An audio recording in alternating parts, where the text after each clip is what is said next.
नमस्कार दोस्तों, आज की वीडियो का शीर्षक है शहरी चूहा और गांव के चूहे की कहानी। एक बार की बात है, दो चूहे बहुत अच्छे दोस्त थे। एक चूहा शहर में रहता था और दूसरा गांव में, लेकिन दोनों एक दूसरे की खबर वहां आने जाने वाले चूहों से लेते रहते थे।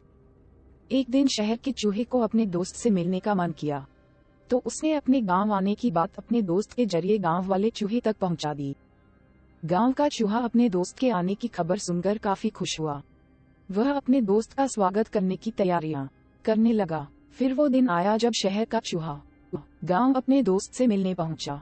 गांव के चूहे ने अपने दोस्त का स्वागत बहुत खुशी से किया। दोनों ने खूब सारी बातें की। बातों बातों में गांव के चूहे ने कहा, शहर में तो बहुत प्रदूषण होता होगा ना, लेकिन यहाँ गांव का वातावरण काफी शुद्ध है। इन्हीं सब बातों पर चर्चा करने के बाद दोनों चूहों को भूख लगी। गांव के चूहे ने अपने दोस्त को बड़े प्यार से खाने में कुछ फल, रोटी और दाल चावल परोसे। दोनों ने साथ बैठकर खूब मजे से खाने का आनंद लिया।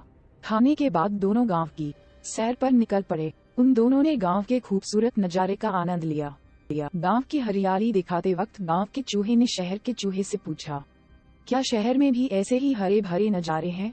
शहर के चूहे ने इस बात का कोई जवाब नहीं दिया, लेकिन अपने दोस्त को शहर आने का निमंत्रण जरूर दिया। पूरे दिन की सैर के बाद दोनों चूहे रात को खाना खाने बैठे। गांव के चूहे ने फिर से अपने दोस्त को फल और अनाज खाने को दिए। दोनों ने खाना खाया और सोने चले गए। अगली सुबह गांव के चूहे ने अपने दोस्त को नाश्ते में फिर से वही फल और अनाज परोसे। ये देखकर शहर का चूहा चिढ़ गया। उसने चिढ़ते हुए गांव के चूहे को कहा, तुम्हारे यहाँ क्या हर रोज हर वक्त एक ही खाना खाया जाता है? क्या इन सब के अलावा कुछ और खाना नहीं है? शहर के चूहे ने अपने दोस्त को कहा, चलो इसी वक्त शहर चलते हैं। वहाँ देखना कितनी आराम की जिंदगी है और कितने प्रकार की चीजें खाने के लिए हैं। गांव का चूहा अपने दोस्त के साथ चलने को तैयार हो गया। दोनों ही चूहे शहर की तरफ निकल पड़े। शहर पहुँचते पहुँचते रात हो गई। शहर का चूहा एक बड़े से घर के बिल में रहता था। उतना बड़ा घर देख गांव का चूहा आश्चर्यचकित रह गया। फिर उसने देखा टेबल पर कई तरह के खाद्य पदार्थ रखे थे। दोनों चूहे खाने के लिए बैठ गए। गांव के चूहे ने पनीर का टुकड़ा चखा। उसे पनीर काफी पसंद आया और उसने तुरंत उसे चट कर दिया। अभी दोनों खाना खा ही रहे थे कि उन दोनों को बिल्ली की आवाज सुनाई दी। शहर के चूहे ने गांव के चूहे को तुरंत बिल में छुपने को कहा। उसने बोला, दोस्त जल्दी से बिल में छुपो, नहीं तो बिल्ली हमारा शिकार कर लेगी। वो दोनों दौड़कर बिल में छुप गए। गांव का चूहा काफी डर गया था।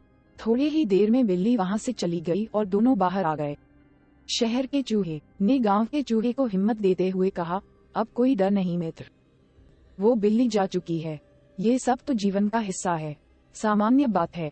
इसके बाद दोनों ने फिर से भोजन करना शुरू किया। अभी गांव के चूहे ने ब्रेड खाना ही शुरू किया था कि दरवाजे पर आवाज हुई और एक लड़का एक बड़े से कुत्ते के साथ अंदर आने लगा। गांव के चूहे का डर और बढ़ गया और उसने इसके बारे में शहर के चूहे से पूछा। शहर के चूहे ने गांव के चूहे को पहले बिल में छुपने को कहा। फिर बिल में छुपे रहते हुए गांव के चूहे को बताया कि वो कुत्ता घर के मालिक का है, जो हमेशा यहाँ रहता है। कुत्ते के जाने के बाद दोनों चूहे बिल से बाहर आए। इस बार गांव का चूहा पहले से भी ज्यादा डरा हुआ था। शहर का चूहा गांव के चूहे से कुछ कहता, उससे पहले ही गांव के चूहे ने जाने के लिए इजाजत मांगी। गांव के चूहे ने अपने दोस्त को कहा, तुम्हारे इस स्वादिष्ट खाने के लिए तुम्हारा बहुत बहुत शुक्रिया, लेकिन मैं यहाँ हर दिन अपनी जान को जोखिम में डालकर नहीं रह सकता दोस्त। स्वादिष्ट भोजन अपनी जगह और कीमती जान अपनी जगह। ये कहते हुए गांव का चूहा शहर छोड़कर गांव की तरफ निकल गया। फिर जब वो गांव पहुंचा तो उसने चैन की सांस ली।